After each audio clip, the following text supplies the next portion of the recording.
Hey there, welcome to Geeky Greenhouse. In this video, we're going to talk about things to do in the month of July for your garden. July is the first full month of summer here in the Northern Hemisphere, and there's so much to do in the garden to make sure that your plants will give you the most that they can. So in this video, Crystalline and I are going to go through 7 different things you should do in the month of July for your garden, plus a few bonus tips at the end of the video as well. Jumping right into it, the first thing you should do in the month of July for your garden is plant new plants. Planting new plants is a great idea, especially if you're growing things that are coming out of the garden, like leafy greens, root vegetables, garlic, anything that's coming out of the garden that's freeing up space, you can replace it with new plants. The key is to look for plants that have a shorter growing window, but also love the warm temperatures of summer, or look for fall harvested crops that you can plant now and harvest as the cool temperatures come later in the season.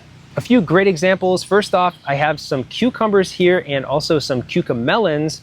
These plants I planted a few weeks ago and they're ready to be transplanted into the garden, but even here in New England, we could be planting cucumbers from seed because they only take about 60 days to harvest. That's still plenty of time to get these into the ground, sprout, grow all the way through to maturity, and harvest fresh cucumbers. Some other warm season crops that you can be sowing directly from seed now include legumes like beans and even peas, which don't love the warm temperatures but can still be sown in midsummer for a later fall harvest. You can also be succession sowing things like basil, which tend to go to flower during the summer, so if you're continually sowing your basil, you'll get that nice fresh foliage off of your basil plants all season long. And probably the most overlooked group of crops to be planting in the month of July and beyond are cool season crops that are fall harvested.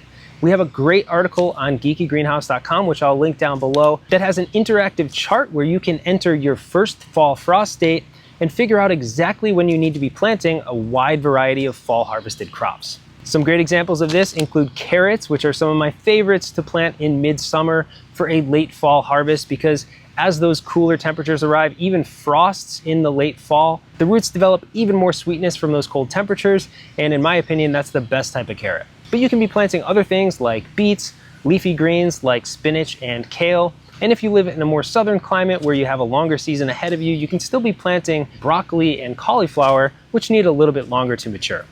Another very important thing that you can do in the month of July is support or stake any plants that may need it. The summertime is notorious for really bad storms. Ironically, we don't have power right now. We just had a huge storm whip through here last night, and thank goodness most of our plants were staked. It's never really too late to stake your plants until it is, so make sure that you get on top of it and stake anything that may need support if you think any big storms may be coming your way. Storms are so unpredictable, they can often come with very strong winds or sometimes even hail, in which case we recommend bringing your potted plants into the garage if you can, or you can use upside down buckets to protect smaller plants.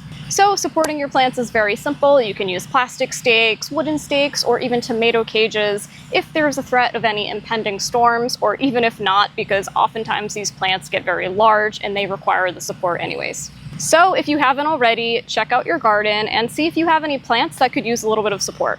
Another thing to do for your garden in the month of July is fertilize. Your plants at this point should be growing pretty strong.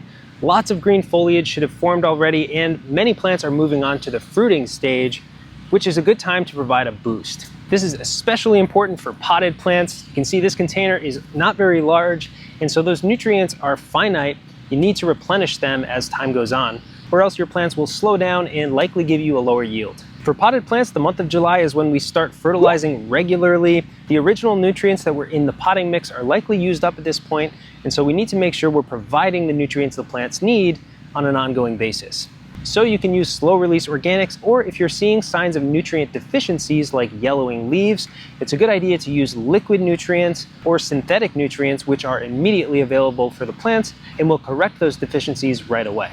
One thing to keep in mind is you don't want to go too heavy on the nitrogen, so try to look for something with an even number across the board, like a 5-5-5, or ideally something with a lower N number and a higher K number, that last number in the line, which is potassium, which many fruiting plants, including peppers, like to have more of during their fruiting stage. For in-ground plants, we like to start fertilizing right after the plants start producing their fruits. So if you're growing peppers like I have here, as soon as you start to see the fruits forming on your plants and they're growing vigorously, that's a good time to top dress with some slow release fertilizer like this Espoma Garden Tone, And one last thing on adding nutrients, if you do have compost, you make your own compost in a compost pile, now is a great time to apply it to your garden, giving it time to break down and become available to your plants. In midsummer, when it's nice and warm, the microbes in your soil are highly active, so they're going to get straight to work on breaking down that compost into more readily available nutrients, which your plants can use later in the summer and into next season as well. The next gardening tip I want to talk about for July is mulching. It's definitely never too late to mulch, and it comes with many benefits. Not only does mulch help to conserve the soil moisture, but it'll also help keep the soil cool during excessive heat.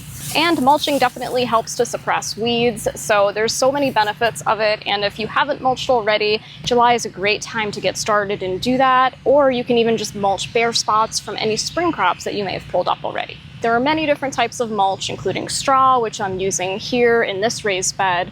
You can also use leaf mulch, grass clippings if you're not using any weed and feed fertilizers, or wood chips. Do keep in mind that sometimes mulch will attract certain pests like earwigs, so that is something that you'll want to stay on top of. But in the end, the benefits always outweigh the drawbacks, and we always use mulch. And another thing you should definitely be doing in the month of July, and I think this is way too overlooked, is be on the lookout for pests that are very common during midsummer. Now, there are many pests that are actually starting to subside at this time of year. Aphids, for example, are usually starting to slow down around this time of year because ladybugs and other predatory insects have come to the rescue and are starting to feed on them, lowering their populations. But other pests like beetles and caterpillars are sort of just getting started, and those are the ones you want to focus on around midsummer. Now, of course, this varies around the country and world depending on where you're located. You're going to have pests that like your area, but here in New England we have beetles attacking our pepper plants. We also have caterpillars going after all of our brassicas, and we even have deer and rabbits munching on the leaves of our plants. So we have several different ways of keeping these pests out of the garden in the first place, or deterring them if they do find their way into the garden. One option is to use insect netting, which you can cover entire raised beds with, or you can put it around a single plant.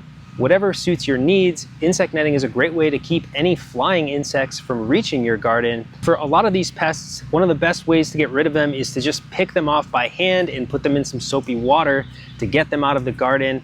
But if that's too much for you, or you're dealing with nocturnal pests like we are, using some selective products to lower those populations or to deter them in the first place can be really beneficial. Now, I'll leave links to all of these in the description if you do have the same problems that we do. And the first product that we like is liquid fence. We don't have a physical barrier around our raised beds. We do get deer around here, and they like to chomp our pepper plants down to the stem if we don't keep them out of the garden. And this has been an amazing deterrent. You just spray it around the perimeter of your garden. It has an odor to it. It does work for weeks on end if it doesn't rain, keeping both deer and rabbits away from your garden. You can also spray it directly on plants if you're not planning on eating that foliage, like pepper foliage. It's totally fine to spray it on the plants directly. I would just do it at night after the sun has gone down so that it has time to dry on the plant before it's blasted by sunlight. The next product I want to talk about is the reason that this plant has a white color to it. It kind of looks splotchy and white, and that is Kaolin Clay, which is in this spray bottle here. It's basically a natural white powdered clay that you mix with water, around 1 or 2 cups per gallon of water, and spray it onto your plants. And after it dries, it forms this white coating on the leaves, which many chewing pests don't like to chew on. So beetles and caterpillars will be deterred if this is on your plants. The only real drawback with this is it's a bit expensive. You can't really find it in a small quantity. I think we had to buy a 50-pound bag of it, which will last us 20 years probably. And it does make the plants look a bit ugly, so if you're worried about that, or if you're growing ornamentals, it may not be the best option for you. And lastly, I want to talk about BT, or Bacillus thuringiensis, which is a bacteria species which is lethal to caterpillars and worms. So like I mentioned, caterpillars do immeasurable damage to our brassicas, kale, cauliflower, cabbages. By spraying with BT, when the caterpillars eat it, it kills them. It's even OMRI listed for organic use, so I have no trouble using this pesticide on a targeted level towards caterpillars and worms. Again, links to these products will be down in the description below if you want to try them out yourself. The next thing you can do in the month of July is protect your plants against excessive heat. Of course, July is a very hot month, so if you have any potted plants that may be sensitive to the heat, be sure to move them to a shady location. Additionally, like we mentioned, Kaolin Clay is not only good for pests, but it also helps to keep your plants cool and protect them from the sun. Additionally, you can use shade cloth like we have over one of our raised beds. We just got through a pretty brutal heat wave, and the shade cloth definitely came in handy with those excessive temperatures. And like I said, mulching is great. It really helps to insulate the soil and help keep it cool during high temperatures. Also, be sure to stay on top of watering, especially with those container plants, which are going to dry out more frequently, and try to water early in the morning before the sun is at its peak. Of course, there's only so much that you can do about excessive heat and the weather, but try to keep an eye on your plants and keep an eye out for signs of heat stress and do what you can. Another thing to do for your garden in the month of July is keep an eye out for signs of disease.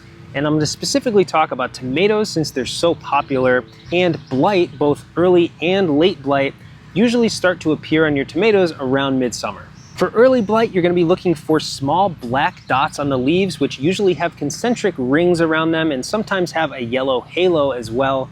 It's really common here in the Northeast, and it's most common on plants that are very stuffy and don't have good airflow. Late blight is a totally different disease from early blight, and it usually comes a little later in the season, but you can be on the lookout for early signs if you live in a cooler climate. And for late blight, you're looking for grayish, brownish leaves that spread across the leaves and onto the stems of the plant and will spread across the plant over time. In most cases, the best thing to do to avoid disease at this point is to prune your tomatoes and other types of plants for good airflow. So for tomatoes, we're looking to remove any leaves that look like they're already diseased to avoid that spreading to other parts of the plant, but also leaves that are sort of crisscrossing over each other throughout the center of the plant, preventing that air from getting through and reducing the humidity within the plant. So this is a perfect example of a leaf that is no longer necessary. It's lower down on the plant. It was actually dipping into the soil. So removing those lower leaves on the plant is a no-brainer. And if you see any signs of disease, gray, black spots, yellow spots on your leaves, try to remove as much of that as possible, again, to prevent the spread of disease. I also suggest removing any fruits that don't look happy at this point. If you see spots on them, or maybe there's some physical damage to your tomatoes or peppers, get them off of the plant so that the plant can redirect energy and focus growth on the healthiest fruits, giving you more fruits that you'll actually use. And don't forget, after you've gone through this process of removing diseased foliage, to clean your pruning shears, wash your hands, and avoid touching other plants to prevent that spread of infection. The end result of this work is a happier plant that will hopefully produce for you for longer into the season. And finally, a few bonus tips to help keep your garden happy in the month of July. First, you want to make sure that you stay on top of deadheading your flowers to help encourage new blooms throughout the season. And I admit we've kind of been slacking on this, but it is important to do if you want to encourage those new blooms and also help control the flowers from self-seeding. If you have any blueberry bushes or fruits, you may want to consider covering them with some netting to help prevent the birds from getting to them before you. And if you're growing any herbs like basil, you definitely want to keep an eye on those and pinch back any flowers that are forming to help encourage them to grow more foliage. And finally, stay cool, stay hydrated, and enjoy the month of July in the garden because it truly is one of the best. Thanks so much for watching. We'll see you next time.